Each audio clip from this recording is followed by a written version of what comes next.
આદિવાસીના છોકરાએ જે કર્યું ને એ ખરેખર જોઈને અમુક લોકોના તો રૂવાટા ઊભા થઈ જાય, રૂવાટા.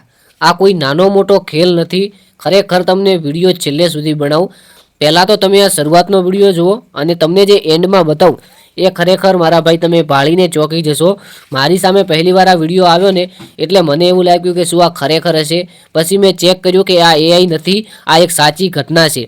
અને આ ઘટના એવી બની છે ખરેખર સૌપ્રથમ તો આ જે આદિવાસીનો છોકરો છે ને આને 100 સલામ છે. અને આમ પણ મિત્રો એક ખેડૂત પુત્ર હોય છે ને એ જ સૌથી તાકાતવાર માણસ હોય છે આપણા દેશનો. ખરેખર ભારતની અંદર 60% લોકો ખેતી કરે છે અને એ વાતનો આપણને ખબર છે. હવે મિત્રો એક આ જે ચિત્તો આવે છે, ચિત્તો કહો કે પછી લેપડ કહો, તેમનું મિત્રો એક બચ્ચું આવી જાય છે ખેતરની અંદર અને પછી આ ભાઈઓ તેમને મિત્રો પકડી લે છે. ઘણા લોકો કહે છે કે નોર્મલ વાત છે, બચ્ચાને તો બધાય પકડી લે, તાકાત હોય તો જે મોટો ચિત્તો આવે છે એને પકડો. પરંતુ મારા ભાઈ એ પણ એક કાળજું હોવું જોઈએ જે આ બચ્ચાને પણ પકડવાનું. કારણ કે આ બધો વિસ્તાર છે તેની અંદર આ બચ્ચું આવ્યું છે તો બચ્ચું કોઈ એકલું તો નહીં આવ્યું હોય, આમની સાથે મોટા પણ પ્રાણીઓ હશે.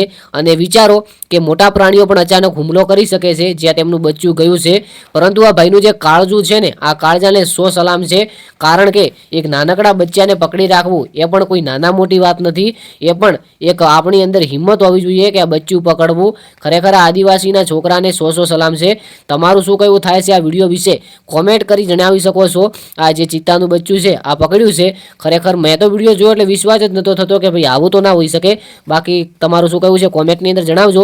અવાજ થોડો ખરાબ આવતો હશે તબિયત ખરાબ હોવાના કારણે, પરંતુ હવે ધીરે ધીરે બધું મટી જશે. આવનારા વિડીયોની અંદર આપણે મળીએ તે પહેલાં તમે જો કોઈ વિડીયો બનાવતા હોય તો તમે ઇન્સ્ટાગ્રામની અંદર મેસેજ કરી શકો છો. મારાથી બનતો સપોર્ટ હું તમને જરૂર કરીશ. હું આટલા સુધી પહોંચ્યો છું તો તમને પણ જરૂરથી આગળ જવાની કોશિશ કરીશું. તો ઇન્સ્ટાગ્રામ પેજ છે જય ગુગા શોર્ટ.